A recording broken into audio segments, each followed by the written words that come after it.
오늘 함께 묵상할 하나님의 말씀 마태복음 20장 29절부터 마지막 34절까지입니다. 그들이 여리고에서 떠나갈 때에 큰 무리가 예수를 따르더라. 지난 한 주간은 또 세계적으로나 국내적으로 너무나도 큰 일들이 있었습니다. 세계 평화를 주제로 하는 회담도 있었고요. 또 지방의 여러 방면의 지도자들을 우리 손으로 선택하는 선거의 날도 있었습니다. 부족한 부분은 채우고 옳지 못한 것들은 바로잡을 수 있는 너무나도 소중한 일들이 있었지요. 이런 과정들을 통해서 다툼은 사라지고 욕심은 절제되며 너를 위하는 아름다운 하나님의 나라 모습이 이 땅에 이루어지기를 간절하게 소망해 봅니다. 우리는 지난주에 자리 다툼하는 세상 나라 모습, 그것이 제자들 가운데 그대로 나타나 있음을 살펴보았었습니다. 제자들이 예수님을 따르던 초기, 아직 예수님을 잘 알지 못하던 초기에 나타내 보여주었던 모습들이었습니다. 세상에서나 있을 법한 생각들이 아직까지 제자들의 머릿속에서 남아 있어서 사라지지 않았던 그 모습을 살펴보았습니다. 여러분들은 지난 한 주간 동안 어떻게 지내셨을까요? 여전히 예수님을 믿는다고 하면서도 여전히 자리 다툼을 하고 있거나 또 그 자리를 확보하기 위하여 하나님께 떼를 쓰고 하나님의 도우심을 구하는 그런 모습들을 보이지는 않으셨는지요? 하나님의 뜻이 이 땅에 이루어지기를 기도하는 저와 여러분 우리에게는 자리를 구하는 세상의 모습은 배척해야 될 것이며 오히려 너의 복을 위하여 내가 무엇을 할 수 있을지 그 할 수 있는 일을 위하여 기도하는 그런 하나님의 사람들이 되어야 할 줄 믿습니다. 그것이 하나님 나라를 기도하는 성도들의 아름다운 모습일진데 그 모습이 저와 여러분 우리 가운데 가득하게 되기를 간절히 소원합니다. 이렇듯 하나님의 백성으로서 올바른 모습을 갖추어 가고자 애쓰는 우리를 위해서 참 감사하게도 하나님께서는 소중하고 소중한 성경 말씀을 남겨주셨어요. 어떤 사람들은 하나님과 교제하면서 성공적인 모습을 보여주기도 했고 어떤 사람들은 실패하는 모습을 보여주기도 합니다. 또 어떤 사람들은 처음에는 성공적인 모습을 보여주다가 후반부로 갈수록 인생 후반부로 갈수록 실패하는 모습을 보여주기도 하고 처음에는 실패하는 것으로 시작했지만 인생 후반부에 가서는 성공적으로 하나님의 백성으로서 아름다운 삶을 살아낸 사람들의 모습도 보여주고 있지요. 또 성경은 처음부터 끝까지 하나님의 백성으로서 아름다운 삶을 살았던 하나님과 아름다운 교제를 하며 살았던 그들의 모습도 보여주고 있습니다. 이와 같이 아름다운 성경 말씀, 소중한 성경 말씀들을 실제로 하나님이 백성들과 어떻게 교제하며 사셨는지 그 백성들이 하나님과 어떻게 교제하며 살았는지 실제적인 모습을 보여준 성경 말씀, 그 실제적인 모습은 없고 가르침만 가득한 명령만 가득한 율법책이 아니라 그 섬세한 삶의 모습들을 실패와 성공, 또 실패 연속, 성공 연속 등등 다양한 삶의 모습들을 섬세하게 기록하여 우리에게 남겨준 이 성경 말씀이 있어서 얼마나 행복하고 얼마나 감사한지요. 오늘은 그 중에 마태복음 20장 29절부터 34절까지 말씀에 담아서 기록해 준 이 사건을 함께 살펴보면서 은혜를 나누려고 합니다. 마태가 이 말씀에 담아서 우리에게 전해주고자 하는 하나님의 마음, 또 하나님께서 마태를 움직여 우리에게 소개해 주고자 하신 그 하나님의 마음 한번 찾아보면서 우리 마음속에 하나님의 마음을 담아보기를 원합니다. 먼저 본문이 우리가 함께 읽은 본문이 어떻게 구성이 되어 있으며 어떤 주제를 가지고 있는지 살펴보고 싶습니다. 우리가 함께 읽은 이 본문은 인과관계를 잘 따져서 이렇게 하니까 이렇게 되었다, 이렇게 하니까 이렇게 되었다 라고 하는 인과관계를 잘 따져서 이야기를 전개해 놓은 서사 형태의 글입니다. 사건 형태죠. 먼저 사건이 일어나게 된 배경은 어떠한가요? 여리고에서 떠나실 때 큰 무리가 예수님을 따랐더라.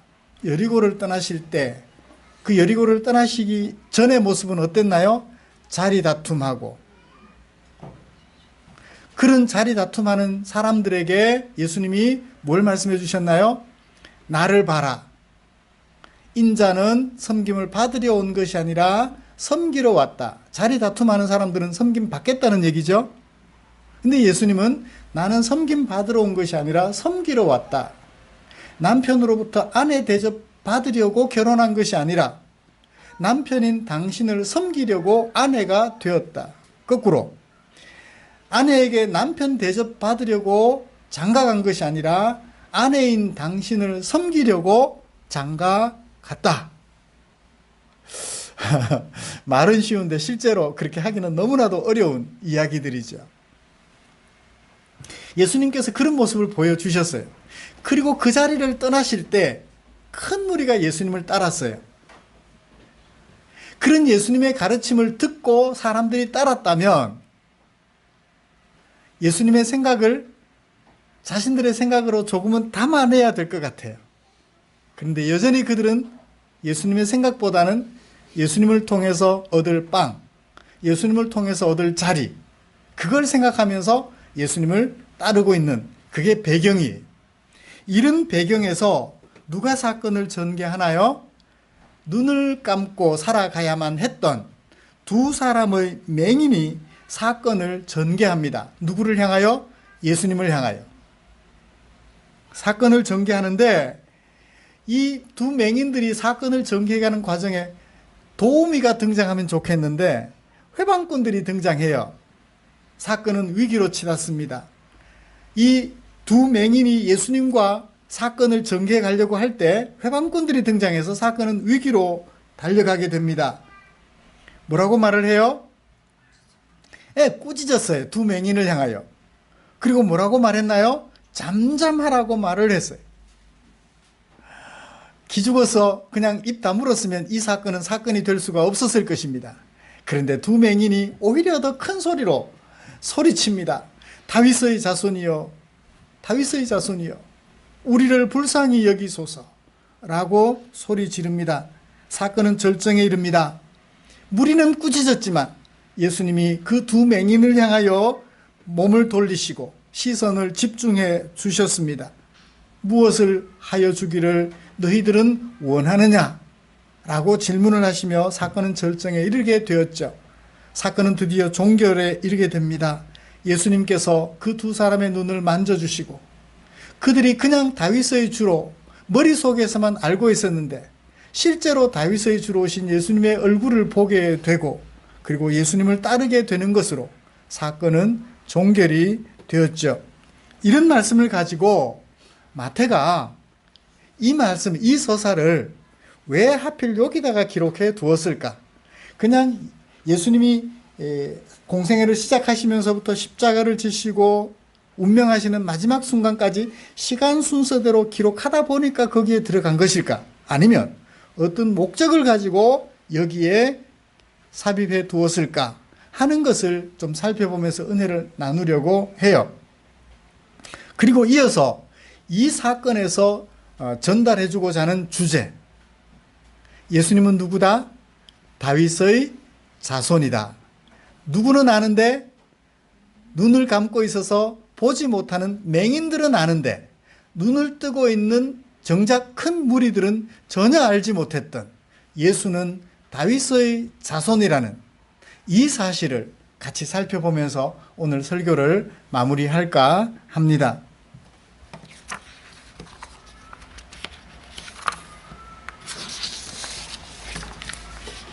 먼저 이야기의 내용을 조금 정리해보죠.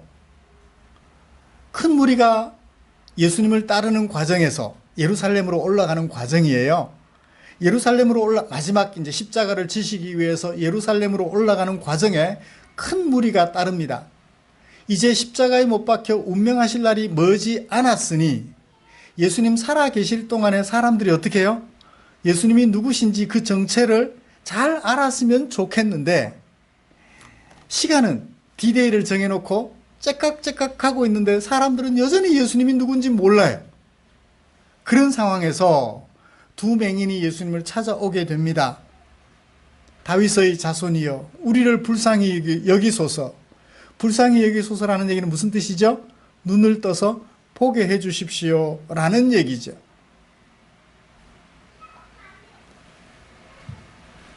회방꾼들이 나타나서 시끄럽다 조용해라. 예수님 가시는 길에 방해가 될 뿐 너희들은 쓸모없는 존재들이야. 눈뜬 사람으로서 맹인으로 살아가는 그들에게 갑질을 행하죠. 자기들의 건강은 마치 자신들이 지켜낸 것처럼 건강하지 못한 맹인을 향하여 소리칩니다. 잠잠하라 이 쓸모없는 녀석들아. 이 맹인 두 사람에게 예수님은 그냥 지나가지 않으십니다. 맹인을 불쌍히 여겼기 때문일까요? 물론 그것도 있을 것입니다. 맹인들이 하는 말에 예수님은 집중을 하셨을 수도 있을 것 같아요. 다윗의 자손이라고?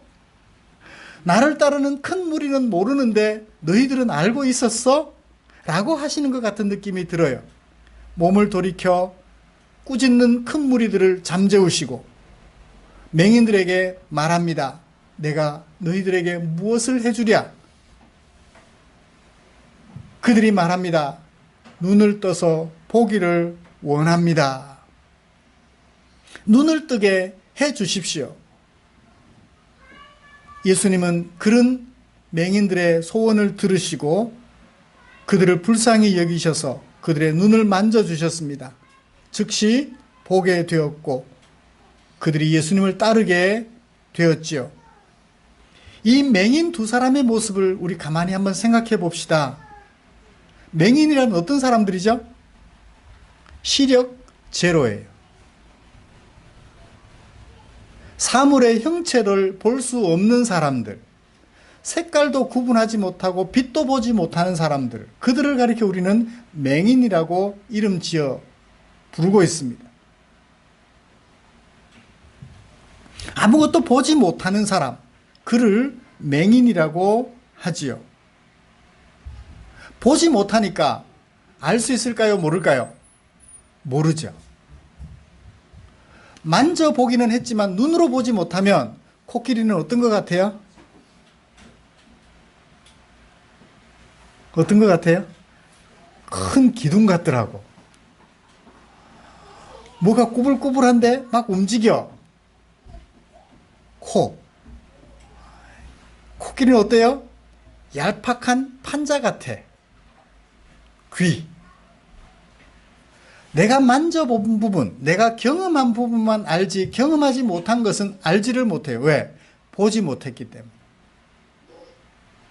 보지 못하면 알지 못하는 사람이라고 생각하는 것이 일반적 인식이에요.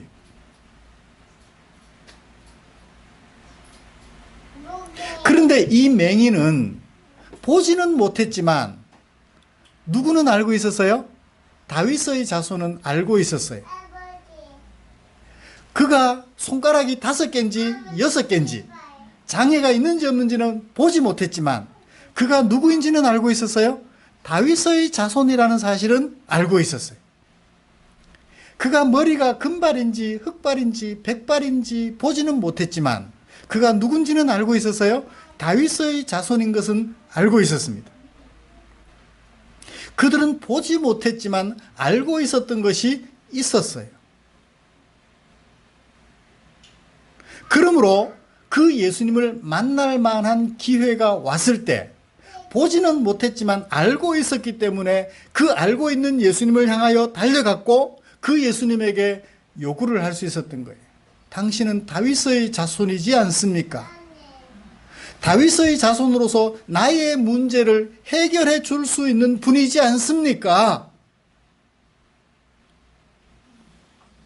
이 맹인에게 있어서 문제는 뭘까요? 눈만 뜨면 되나요?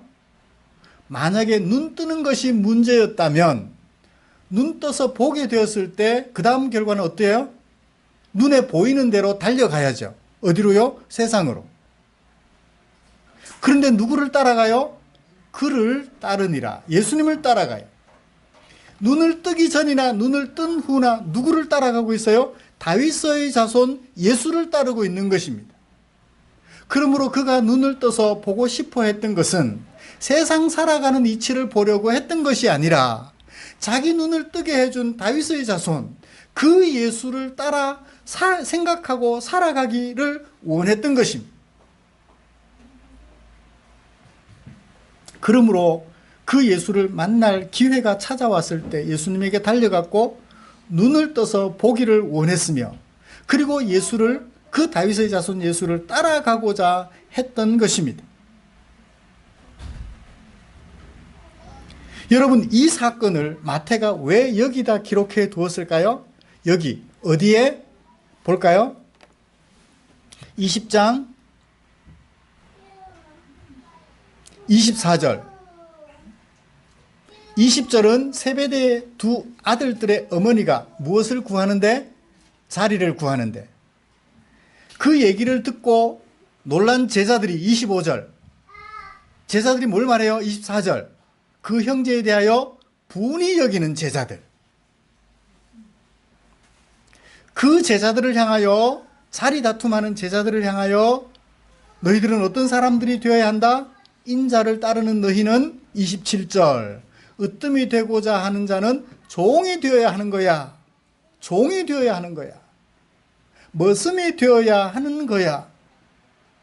라고 말하는 이 예수님의 말씀을 들어야 할 그들 후에 이 사건을 얘기를 해요. 자, 앞에는 질책을 들어야 될 제자들과 세베대의 두 아들들의 어머니. 그 사건을 놓고 예수님이 당신이 어떤 분이신지를 알려주신 후에 이 얘기를 넣어놨어요. 21절을 볼까요? 21장. 그들이 예루살렘에 가까이 가서 감람산 벳바게에 이르렀을 때 예수께서 뭘 준비하시나요? 나귀 새끼를 타고 예루살렘에 입성하시는 장면을 준비하고 있습니다. 이제 뭐 하러 가셔야 돼요? 나귀 새끼를 타고 예루살렘에 입성하신 후에 사람들의 손에 의하여 십자가에 못 박히는 마지막 예루살렘 여행을 앞에 두고 있어요. 이제 내일이면 모레면 며칠 후면 곧 십자가에 못 박혀 죽음 당하셔야 되는데 사람들을 떠나셔야 하는데 아직까지도 예수님 이용하여 자리 경쟁이나 하고 있는 그들을 향하여, 그렇게 따르는 큰 무리들을 향하여 예수님께서 이 사건을 통해서 보여주고자 하셨던 것은 무엇일까요? 앞뒤로 있는 사건들을 고려해 본다면 그 목적이 뭘까요? 눈을 떴으나 예수님을 알지 못하는 제자들, 눈을 떴으나 예수님을 알지 못하는 큰 무리들, 눈을 떠서 예수님을 보았음에도 불구하고 예수님이 누구신지 알지 못하는 그들 대비하여, 대조하여 눈을 감았으나 예수님이 누구인지 알고 있는 그들을 나타내 보여주는 것. 그걸 위해서 이 사건 여기에 기록해 둔 것이 아닐까라고 생각해 볼 수 있는 것입니다. 눈을 떠서 예수님을 보았음에도 불구하고 예수님을 알지 못하는 그들, 예수님이 얼마나 안타까우셨을까요? 이제 십자가를 지심으로 제자들을 떠나야만 하는 그 상황을 코앞에 두고 안타깝고 안타까우신 마음에 이 사건을 보여주면서 제발 뭐하라? 눈을 떠서 보아라. 무엇을? 세상을? 자리를 아니에요. 눈을 떠서 예수가 누구인지 보아라. 너희들 앞에 서 있는 내가 누구인지를 보라고. 나는 누구라고? 다윗의 자손이라. 단순히 그냥 자리나 확정해주고 병이나 고쳐주며 귀신이나 쫓아내주고 병이나 고쳐주는, 눈이나 뜨게 해주는 그런 사람이 아니라는 것을 제발 좀 이제는 알라고. 제발 눈 좀 뜨라고. 눈 뜬 사람들을 향하여 예수님께서 말씀해주고 계신다는 것을 이 배치된 앞뒤 관계나 문맥 관계나 내용을 보아서 짐작해 볼 수 있을 것 같아요. 사랑하는 성도 여러분, 이 자리에 앉아 계시는 저와 여러분들은 이미 눈 뜨고 있습니다. 그리고 눈을 떠서 성경을 읽고 있어요. 눈을 떠서 성경을 읽었다면 이 성경 속에 담겨 있는 하나님의 마음도 알았으면 좋겠어요. 눈을 떠서 예수님을 보았다면 예수님의 속마음도 좀 알았으면 좋겠어요. 부부로 산 지 40년, 50년 내 마음 못 알아주는 사람 누구예요? 남편이에요. 당신은 내 마음 그렇게도 몰라? 40년을 함께 살았으면서도.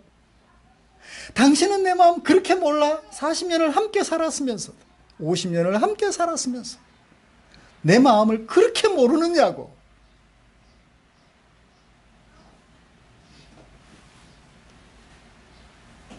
예수님이 3년 동안 제자들과 함께 다니면서 그렇게 예수님이 어떤 분이신지 소개해 주셨는데, 사건을 통해서, 설교를 통해서 다양한 모습으로 당신의 정체성을 밝혀주셨는데 여전히 제자들은 예수님이 누구신지를 모르는 거예요.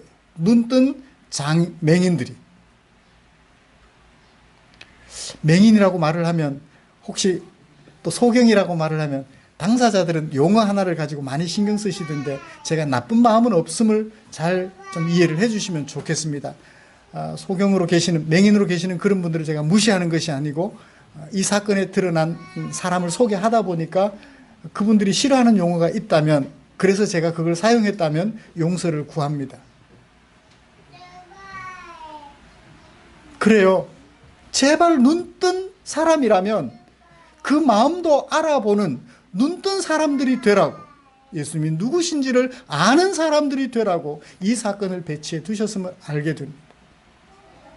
교회 생활 10년, 20년, 30년, 40년을 하고 죽음 앞에 이르렀는데 여전히 예수님이 누구신지 모르고 있다면 그저 내 병이나 고쳐주는 분, 나를 아프지 않게 해주시는 분, 숨질 때 편안하게 숨지게 해주시는 분 정도로만 아신다면 얼마나 안타까울까요?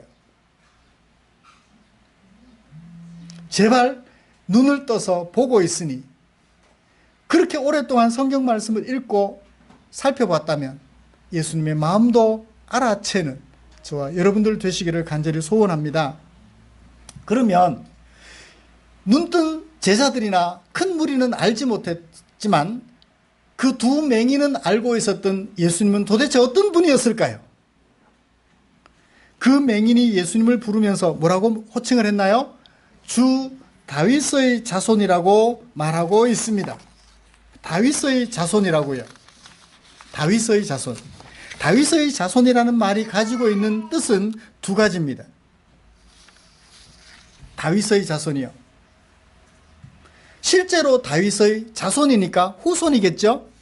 다윗의 후손. 다윗의 후손은 아닌데, 예수님이. 다윗의 후손은 아닌데, 왜요?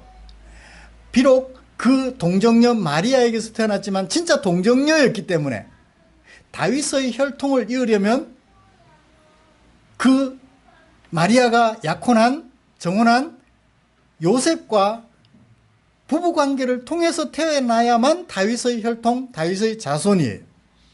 근데 예수님은 다윗의 자손이 아니에요. 그러면 왜? 동정녀 마리아에게서 출생하셨기 때문입니다. 성령으로 잉태된 분이시기 때문에 그러합니다. 그러므로 여기 다윗의 자손이라는 말은 최소한 DNA, 혈액형 문제는 아님을 알게 됩니다. 성씨 문제는 아님을 알게 돼요. 그러면 다윗의 자손이란 누구를 말할까요? 무엇을 의미할까요? 다윗의 자손이라는 말은 다윗 언약, 사무엘 하에 기록된 다윗 언약과 관계를 가지고 있습니다. 하나님께서 다윗에게 약속해 주시기를 너의 후손으로 왕들이 나게 될 텐데 그 왕위가 끊어지지 않을 것이라고 말씀하셨어요. 다윗의 왕위가 끊어졌는데요? 이스라엘이 두 나라로 분열을 합니다. 북쪽은 이스라엘 왕국, 남쪽은 유다 왕국. 유다 왕국이 BC 586년에 마지막 시드기야 왕을 끝으로 유다 왕조는 사라져버립니다. 더 이상 유다 왕국은 지구상에 존재하지를 않습니다. 그들이 나중에 70년 동안 바벨론 포로 생활을 마치고 돌아왔지만 유다 왕국은 더 이상 존재하지 않아요. 왕이 없어요. 페르시아 제국의 속국으로 페르시아 왕이 파송한 총독의 지배를 받다가 이후에 또 그리스 제국의 통제를 받다가 이후에 로마 제국의 총독을 파송받아서 속국으로 생활하게 됩니다. 유다 왕국은 더 이상 없어요. 그렇다면 하나님께서 다윗 왕에게 거짓말을 하셨네요. 너의 왕위가 끊어지지 않을 것이라 했는데 하나님이 거짓말하신 것이 돼요. 그러면 그 다윗의 왕위는 어디에서 다시 시작이 되나요? 예수님에게서 시작이 되는 거예요. 그리고 그 왕위는 더 이상 혈통에 의한 왕위가 아니라 하나님의 뜻에 따른 왕위로서 영원히 없어지지 않을 왕위가 된 것입니다. 이 다윗이 자신의 후손으로 와서 자신의 왕위를 영원토록 이어가실 그 예수님에 대하여 뭐라고 말을 하느냐면 자기의 후손을 생각하면서 주라고 말을 해요. 시편 110편이 다윗의 시인데요. 그 다윗의 시에서 다윗이 그런 말을 하고 있습니다. 다윗의 시 110편을 간략하게 소개를 해드리면요. 여호와께서 내 주에게 말씀하셨다. 무슨 말씀? 내가 너의 원수들로 내 발판이 되게 하기까지, 그때까지 너는 내 오른쪽에 앉아 있어라. 하나님께서 오른쪽 자리를 내어주셨습니다. 누구에게? 내 주에게. 여호와께서 그 주에게 뭘 주셨어요? 뭘 주셨느냐면 권능의 지팡이, 귤을 주셨어요. 그러면서 시인 다윗이 말합니다. 주는 하나님으로부터 오른쪽에 앉아 계시는 내 주가 하나님으로부터 권능의 귤을 받았으니 원수들 중에서 다스리소서. 첫 번째 이야기예요. 두 번째 시에 주의 권능의 날에 주의 백성들이 거룩한 옷을 입고 즐거이 헌신할 것입니다. 새벽 이슬 같은 주의 청년들이 주께 나올 것입니다. 주께서 원수들 중에서 다스리는 그날에 주의 백성들이 새벽 이슬 같은 청년들이 주께 나올 것입니다. 세 번째 이야기. 여호와는 맹세하셨습니다. 뭐라고? 너는 멜기세덱의 서열을 따라 영원한 제사장이 되었다. 그리고 그 맹세하셨는데 그 맹세는 영원히 변치 않으실 것입니다. 마지막으로 주의 오른쪽에 계신 주께서, 앞에 주는 누구? 주의 오른쪽에 계시는 주께서, 앞에 주는 누구? 하나님. 뒤에 주는 다윗의 주 예수님, 오실 예수님을 머릿속에 그리며 말하고 있죠. 주의 오른쪽에 계시는 주께서 다윗의 주, 다윗의 자손 오셔서 영원히 왕위를 이어가실 그분, 주께서 왕들을 쳐서 깨뜨리실 것입니다. 여러 나라들의 머리를 쳐서 깨뜨리실 것입니다. 문 나라를 심판하여 시체가 가득하게 하실 것입니다. 주는 마침내 길가의 시냇물을 마심으로 그의 머리를 들 것입니다. 은유적 표현이죠. 머리를 든다는 게 뭐예요? 왕으로서 제자리를, 적들을, 원수들을 싸워 이기시고 승리하실 것을 노래하고 있죠. 다윗의 자손이라는 얘기는 바로 이 얘기예요. 이 땅에 오셔서 죄악을 심판하시고 하나님 나라를 회복하실 그분 예수요. 다윗의 자손 예수여라고 하는 말은 바로 이 말이에요. 이 땅의 죄악을 제거하시고 하나님 나라를 견고하게 세우실 바로 그분, 주님의 하나님의 오른쪽에 앉아서 멜기세덱의 반차를 따라 영원한 제사장이 되신 분으로서 다스리실 그분이라는 얘기를 담고 있는 거예요. 죄를 제거하시고 이 땅에 하나님 나라를 이루실 그분, 이 다윗의 자손임을 알라는 얘기예요. 어떻게 예수님이 죄를 제거하시나요? 세상을 심판하시나요? 죽음으로 죄를 제거하시고 하나님의 공의로 이 세상을 심판하여 죄를 뿌리 뽑아 내신 후에 하나님이 통치하시는 하나님의 나라, 새벽 이슬 같은 주의 청년들이 죽기로 나오는 아름다운 나라를 세우실 것을 다윗이 노래했는데, 이 다윗의 자손 예수여 나를 불쌍히 여기소서, 예수님을 바로 본 것이었죠. 다윗이 보았던 예수를 이 맹인들은 보았던 것입니다. 그러나 예수님을 3년 동안이나 따랐던 제자들은 그 예수를 보지 못했어요. 사랑하는 성도 여러분, 예수님 이용해서 한 자리 얻어보려는 생각들은 이제 거두시고, 예수님이 누구시라고요? 다윗의 자손으로 왕으로 우리에게 오셔서 이 땅의 죄악을 십자가를 지심으로 제거하시고 나를 하나님의 백성으로 세워 하나님 앞에 나아가게 해 주실 그분 예수로 이해하시고, 그분 예수님을 믿고 따르며 내 안에 있는 죄를 제거하여 뿌리 뽑아버리고 날마다 주의 뜻을 이루어 살아가는, 그것을 힘쓰는 주의 종들 되시기를 축원합니다. 기도하겠습니다. 좋으신 하나님, 고맙습니다. 우리를 사랑해 주셨습니다. 이 사랑 잊지 않고 맹인이 눈을 감았지만 알아보았던 다윗의 자손 예수, 우리도 이제 알아보고 내 죄를 제거해 주신 예수님을 생각하며 이 땅에 하나님의 뜻을 이루어가는 하나님 나라 용사들로 살아가게 하여 주시옵소서. 우리를 사랑해 주신, 그래서 죄를 제거해 주신, 그래서 주님 앞에 나아가게 해주신 그분 예수님이심을 한시도 잊지 않게 하여 주시옵소서. 예수님의 이름으로 기도드리옵나이다. 아멘.